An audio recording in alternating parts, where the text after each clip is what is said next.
Welcome to Frontline Women, a show dedicated to women on the leading edge of change and culture renewal in America. I'm Dalisia Coppersmith, and I'll be your host and guide as we explore emerging issues and opportunities for women to lead side by side with men every day. So let's get off the sideline and onto the front line right now. Welcome back. Today we are going to dive into a pesky little problem that a lot of women face, and that is when you pitch an idea, propose something, even if it's a perspective, and like 10 minutes later in the meeting, a man says it, and all of a sudden everybody's acting on it. I have some specific things for you to consider and maybe rewire some of your approach so that next time you prevent it or you can address it with grace and ease. So today is, did your great idea just get he-peated? Now, that phrase came from a meme that someone sent me. I thought it was hilarious. And it was describing that moment when you know that you pitched an idea and somebody else in the meeting takes off and runs with it. And literally, you look around and nobody else seems to notice. It's the same thing you just said 5 minutes ago. So you're sitting there with the frustration, right? You wonder why not a single person in the room remembers that you just said the same thing. And typically our responses are, well, because we're caught off guard, and we shouldn't be, because this happens often. We shouldn't be caught off guard. As women in leadership, this is something we ought to be prepared for, and that's what I want to do for you today. I'm going to give you 3 good responses to this, including ways that you can prevent it in the future. But we typically feel off guard when this happens, like, wait a second, and you're looking around, you're looking for somebody to connect that idea back to you. And it's not about credit grabbing. That's the thing. It's that instinctively, you know that if you continue to let this happen, you won't be seen as a valuable player on the team. At least not, fairly, as you should be, because you are proposing ideas. You're giving the group different perspectives sometimes, and that should be attributed to you because that has been your contribution. And so it's not selfish at all to try to shift that perspective of the team. And, so when Bobby's big, brilliant idea comes out 5 minutes after you said it, what do you typically do?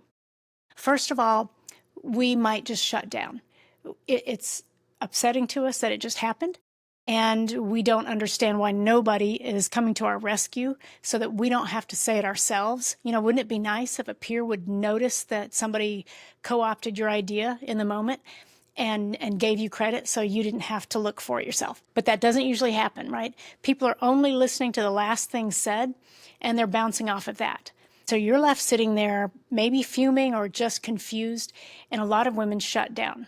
They just go quiet in the meeting. They are trying to figure out, are these people like really disrespecting me? And I want to say right now, they are not always disrespecting you. They may have immense respect for you. The issue can be maybe how we pitched it, or that we didn't ensure it was memorable, that it was your idea. And you know as well as I do, it takes us hearing something a couple of times, honestly, before we really, really can grasp what was just said, before all the connections are made, psychologically. So if you've said something and Bobby's big, brilliant idea comes out 5 minutes later, I suggest that you not shut down, because when you do, people can make assumptions about that. They don't understand it, or they think that you're disengaged. So if we can just overcome that desire to just sit back and be angry or confused, and instead get curious about it and think, okay, something maybe that I left out or didn't do, or maybe I needed to make it visual, whatever the case is, probably could have pitched that better so it was memorable. So, well, now it's out there. It's Bobby's big, brilliant idea. And you have to figure out, like, how do I reclaim my idea? And not to be petty. Again, this is not to be petty. It's just looking at over the course of your career. If your contributions are not attributed to you, if they're attributed to peers, then, as I said in one episode, you may be getting other people promoted. Shutting down doesn't work. It causes people to make assumptions about you that you're either angry or disengaged. So that doesn't work. The angry response also does not work. And I'd say that's not a response, that's a reaction. If you lash out at Bobby and you're really sarcastic, saying, oh, well, That's great. Once again, you take my idea. Well, that's going to chill the room, right? So we can't get angry. And really, that's misplaced anyway. People do not mean to do this to us. Doesn't mean we don't address it. Just means that we don't attribute it to like disrespect. Okay, we can't automatically attach disrespect to it. So let's keep the anger at bay. You can feel that flash of anger as a signal that you want to do something about this. So respect the feeling in the moment, but then let it pass, and you will have a healthier response in just a moment. But the third thing that I see and hear about that women do is they become passive aggressive. Because maybe this has happened before, or they just don't want to have to directly address the situation. Whether they go quiet in the meeting or not, they can start to maneuver against their peer that they feel offended them. Coming passive aggressive against our peers, having, those silent wars, having wars of sarcasm, none of that stuff works. So, if your idea just got he-peated, what in the heck do you do? There are three things that I suggest you try next time. The first one is humor. That's not to say that we shouldn't address things seriously and directly, but if this feels right to you, you can say something like, well, Bobby, you just took the words right out of my mouth, literally, and do it with genuine humor, understanding that this is a dynamic that happens all the time. So make it okay that it just happened. Otherwise, the room gets really icy cold and everybody feels awkward. So instead of making everybody feel awkward, just make it okay. Normalize it that sometimes an idea gets he-peated or repeated or she-peated. Okay. So in this case, if a man repeats your idea, just go, hey, Bobby, you took the words right out of my mouth. Literally. I just said that 5 minutes ago. And say it with a smile. Make it okay. I believe most groups will stop, replay the tape mentally, and remember that, oh yeah, you just said that. So that's an easy, low level, low conflict way to handle it. The second thing I suggest you do is try to engage in more visual pitching. So here's what I mean by that. If you have an idea that you want to propose to a group, make sure that it is in a document, on slides, that it's sent out ahead of time in email if that's appropriate. Perhaps if you haven't prepared slides because the idea came up in the moment, go to the whiteboard, and sketch something out. So make sure there's a visual that attaches that concept, that proposal to you. Then another thing you can do is follow up, like whether it's notes after the fact, or you want to make sure that idea is, again, attached to you introducing it. You can send an email to the group after the meeting and just say, hey, I wanted to get some extra feedback on that idea I pitched. And then you can paraphrase it and then ask, if you have any thoughts on this or suggestions on how we can strengthen this idea, please, hit reply or reply all, whatever you'd like to do, so that we can build on this. That is the best way for you to make sure there's not misattribution of your ideas. Okay. It also can, in the future, prevent people from just glossing over something that you have said and then allowing somebody else to say it 5 minutes later. How do we get into this mess? Before I get into the third way to respond to this, which is intervention, how do we get into it? I think we get into it because we do too much hedging and hinting. We're trying to not come across as brash or abrasive. We're trying to be collaborative. Maybe we're trying to be stoic, be brief, be bright, and be gone. We've been taught that most of our careers. And so we really minimize what we're saying. We minimize our airtime. We minimize the emotion behind something. And folks, it is just not memorable.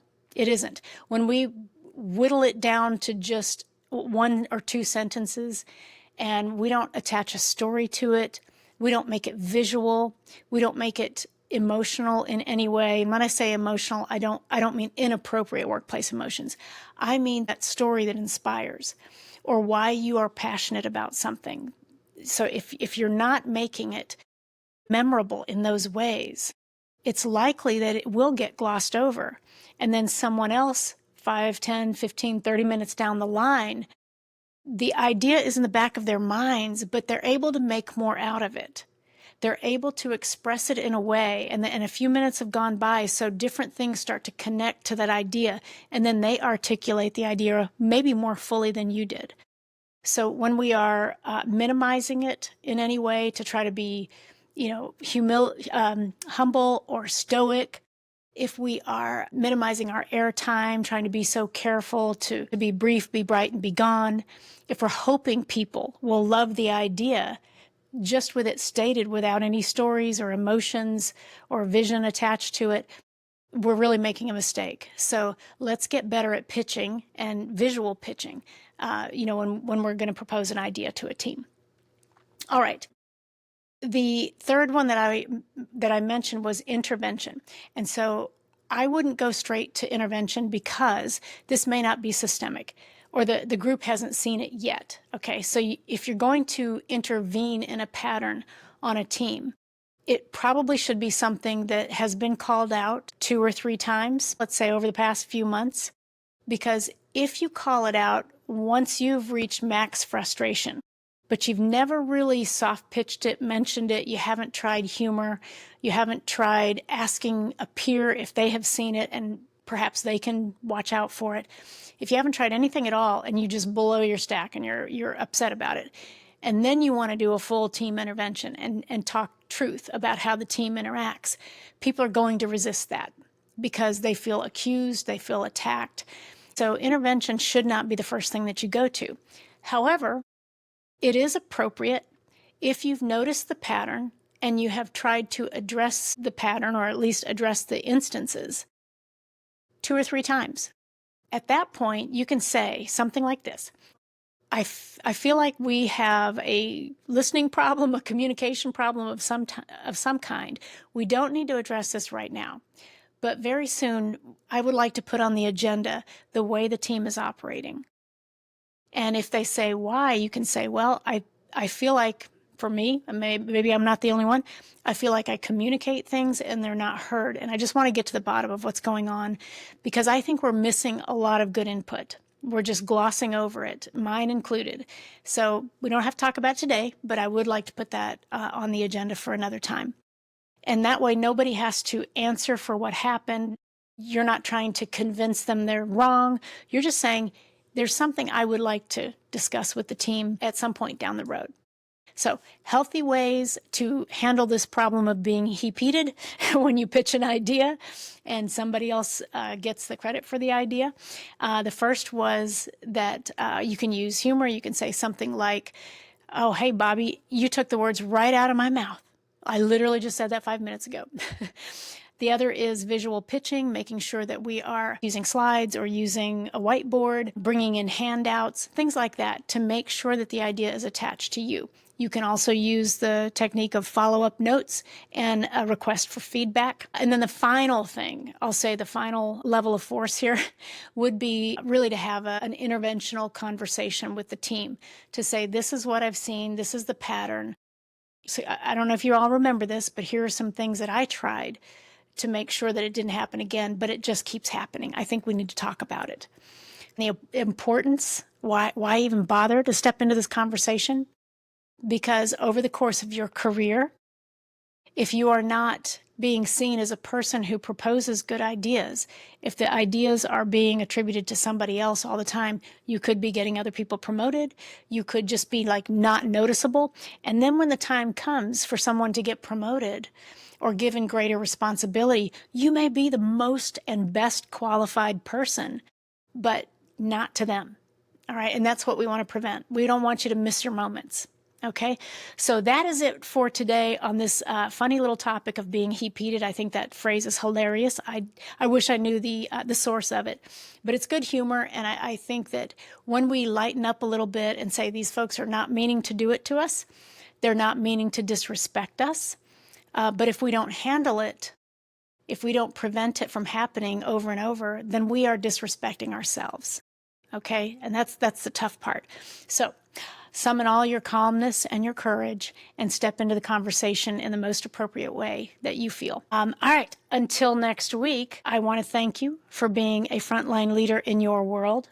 And if you would like to talk more about this conversation with me, you know there'll be a link in the show notes to set up a call if this is something that's going on and you would like some coaching around that. All right, I'll see you again soon.